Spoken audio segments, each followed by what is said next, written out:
Bizarre Brain Comics.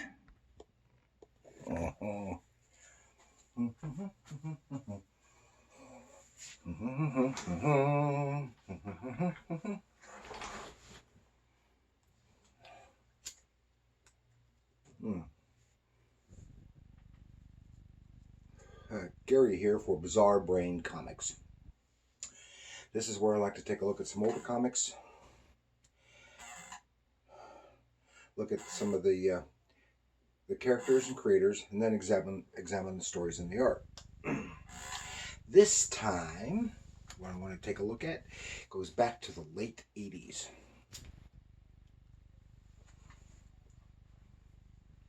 And something it's a good chance you've never heard of.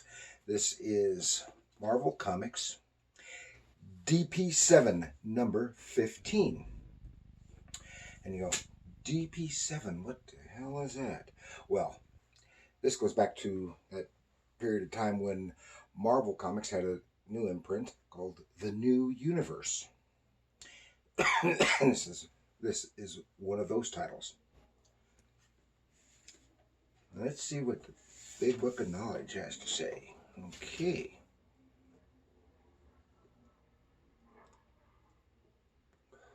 Marvel Comics D.P.7 by Mark Greenwald and Paul Ryan. And as I said, this is part of the New Universe, which is a Marvel imprint published from 86 to 89. And it was the first comics line utilizing a preconceived shared universe, at least for Marvel. And it was a distinctly separate universe and unrelated to Marvel's main universe of characters.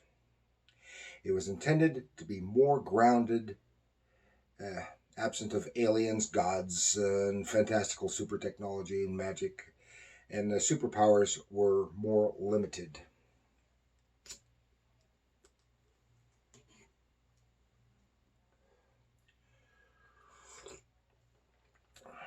And Mark Greenwald, he was from 1953 to 1996. He was an American comic book writer, editor, and penciler. And he got his start in comics, publishing his own fanzine, The Omniverse. He then wrote articles for The Amazing World of DC Comics, which was DC's own fanzine. And he did that before starting to write for Marvel in '78. He started as an assistant editor, and then an editor on Avengers, Captain America, Spider-Woman, and others. In the early '80s, he did some fill-in penciling on some of the books, such as Hawkeye and What If, The Incredible Hulk, etc. And he spent the rest of his career with Marvel Comics, doing stuff like this. Okay.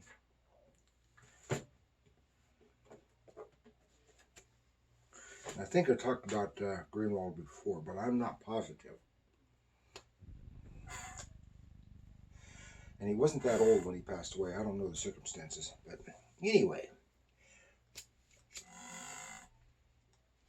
let us step into the new universe with D.P.7. And here we have D.P.7 number 15. I don't know why the image doesn't want to focus very well. That's okay. We'll get through it. This is, as I said, number 15 of D.P.7 from January 1988, which means it was from the originally done, came out in 87. This is a nice Greenwald cover, and it's very this cover is very what am I trying to say? It's foreshadowing. A lot of foreshadowing in this, and there's foreshadowing in the story too. Now, the DP7 stands for Displaced Paranormals, and then of course the number is referring to the 7 main characters, at least when the title started, and they all received superpowers as a result of a mysterious stellar phenomenon which they call the White Event, and they were put into a clinic for observation and testing, and they broke out because they were being used and abused by some bad people at the clinic, and were being pursued by bounty hunters, etc. At this point, they were back at the clinic, and it was better circumstances. All the bad guys were gone, and there was a host of them. I like this. I only had a couple issues. This is number 11. These are the only issues I think I've got at the moment. I read a few of the issues back when they were new, and that's one of the characters. Call him not Mammoth, Mastodon. The event made him huge and incredibly strong, and here she's called Twilight. This is an older lady, late 60s, I guess is what she's supposed to be, and she's going to be the major character in this segment. At this point, they are back in the clinic. Oh, one more thing I wanted to mention is that the timeline, the way things work in the new universe, is each issue takes place. I mean, the timeline is concurrent with the real timeline. That is, one issue covers 1 month of time. So 1 year is in the real world is 1 year in the world of the comics, rather than where you can have half a dozen issues and only take place within a few hours or even minutes. Okay, here this nice Greenwald cover. The kid hiding under he's frightened with the covers up, and in the back on the wall looks like a haunted house behind his head, and this lady at the window just seems to be glowing, and then there's this figure in the front foreground. You can just see the arm is weird looking, and then there's the Frankenstein monster and Dracula action figures here, and that's all setting things up here. And because this title of the story is Hunger, and it starts off in the it's like I said, it's in the clinic. They each have their own rooms, and this guy here, I can't remember, Jeffrey. He's like a speed demon. He's so fast, zip zip zip zip, and he opens the door for the lady who is Twilight, and he's watching Dracula. That's foreshadowing there. Watching Dracula. He says it's time for him to go to bed, but he has difficulty sleeping, and she like sucks energy from people. So she sucks the energy from him, and it's reminiscent of Dracula, like a vampire. She begins to think of herself like a vampire in the course of the story, even though she doesn't say that. It's implied. She drains him so he can sleep, but then she's got energy, and she's wired. Here you can see sucking the energy. And then she's just bursting with energy. Oh, she gets out, and she has to go to the gym and work out, try to burn off that energy. And then this energy being comes zipping through. It's known as an antibody, and this from one of the other paranormals, Randy. He has all these energy beings which zip in and out of his body. They're like part of him, but they're also semi-independent, and they can't speak, and they have to return to his body to rest. And he's zipping around, and she conducts a little experiment, and she kind of sucks a little bit of power from him. It was just an experiment. He takes off, and she's not sure she should have done that. And then here we have Randy. He keeps having these dreams because of a previous issue. One of his antibodies killed someone, and he has his nightmares of killing people, of his antibodies killing people, and he has guilt, and he wants to get rid of that particular antibody because it really went crazy. And it has some nice artwork, a nice detail, panel to panel continuity, good overall storytelling.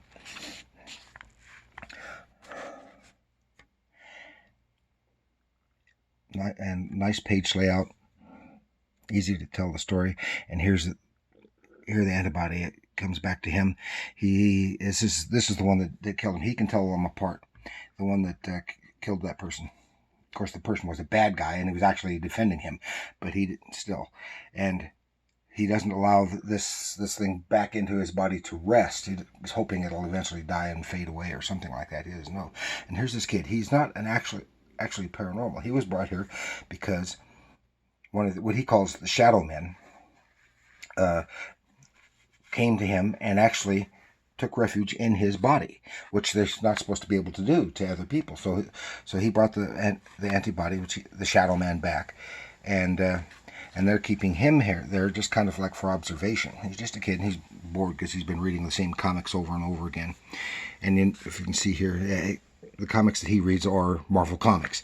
The regular universe, he's got a Spider-Man t-shirt on, and he reads Captain America and other stuff. And then he's like, because the Shadow Man came back.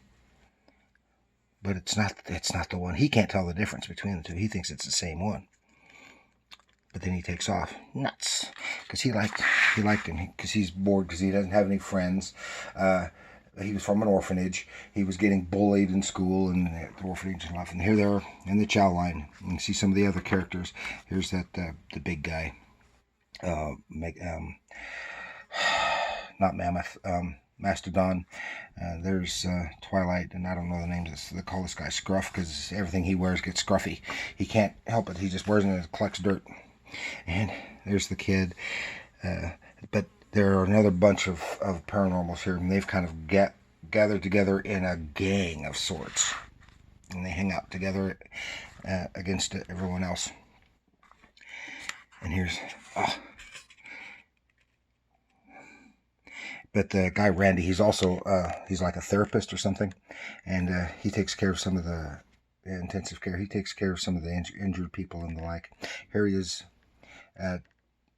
with two of his patients, these two guys, who are also paranormals. Something happened to them. They were kind of beat up, they think, but they won't tell anybody about it, so there can be no disciplinary action. Except when the time comes for it, when they're better off.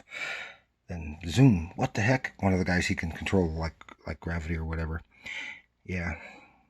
And the one of the antibodies zips out and goes to harass the fellow to protect his base, his human. It gets him to...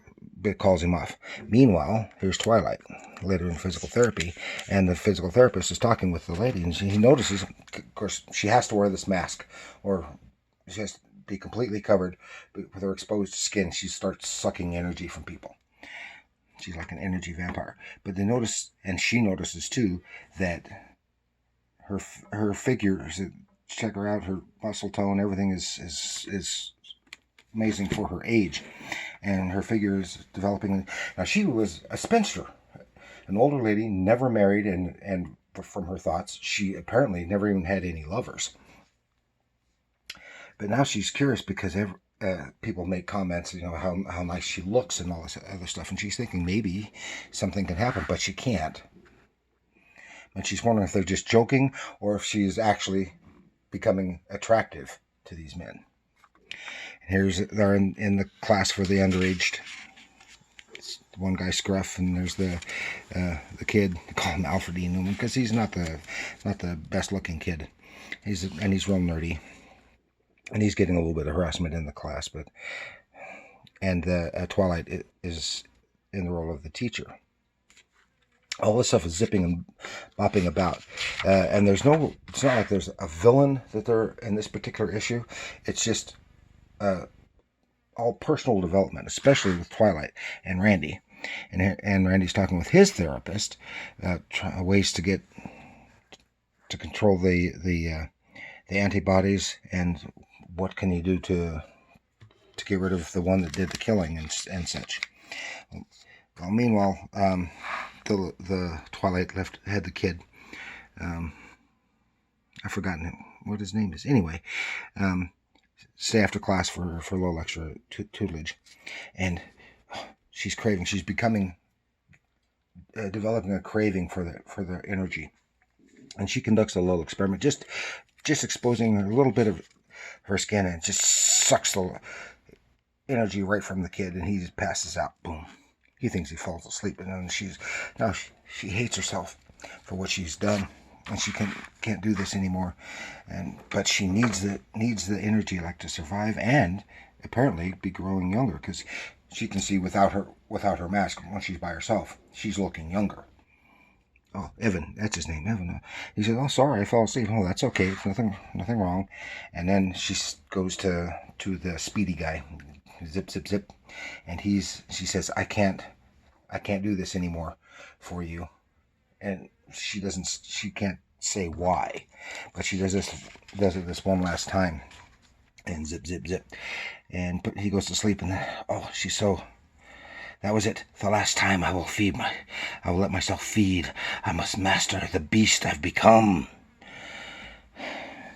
Meanwhile, if you want to call them the gangsters, walking through the passageway. This is at night, and Randy's going to his room, and he runs into him, and they start harassing him. Some of them, and it gets physical. Now remember, they're all paranormals. They all have some powers, and his antibodies pop out, and they come from everywhere, and so it's like a big gang fight between the paranormals, and zap, zap, zap, and they're having their powers are having almost no effect on these antibodies.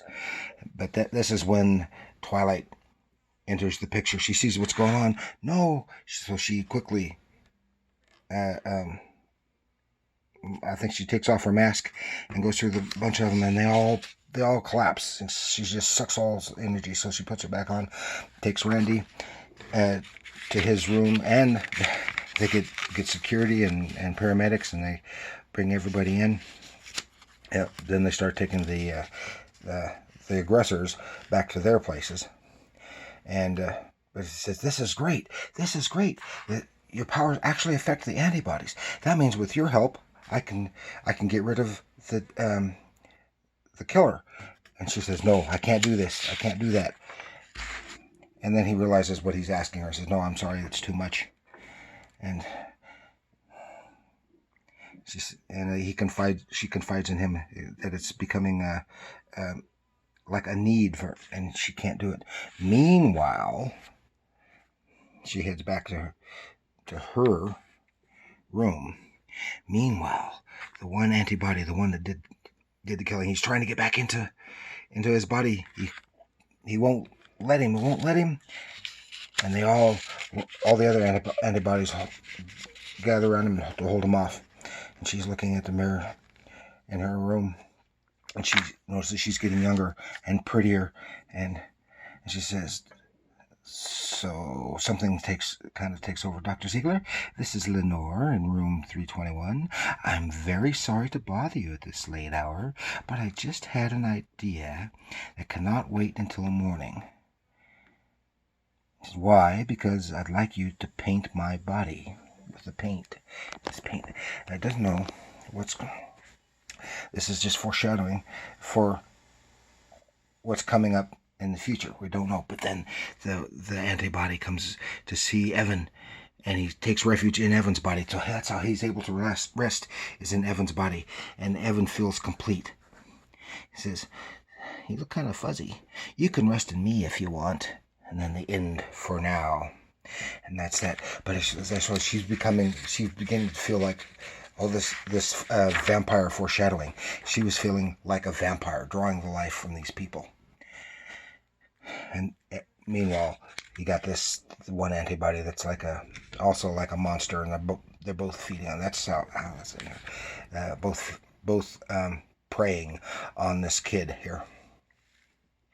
And that's that. And that's just one segment. All this was just character development. No big enemies, no one to fight, except fighting amongst themselves. As you can see, there are more than 7 characters here, but there were originally the 7 characters in this clinic. And that's just a little introduction. They only had, I think it was 18, 19, 20, some, I've forgotten, just a couple of years worth of issues. And so that can be an introduction to the new universe, especially D.P.7. I may cover some more new universe stuff in the future, but it's interesting. It's not terribly thrilling, but it is interesting, and I can see it could have been a little not quite strong enough for an ongoing series for too long, which is what it wasn't. But is some interesting ideas, not unlike the X-Men in some ways. So that's all I've got for DP7. Hope you enjoyed it. Please like, share, and subscribe. Leave a comment. And remember, comics are art.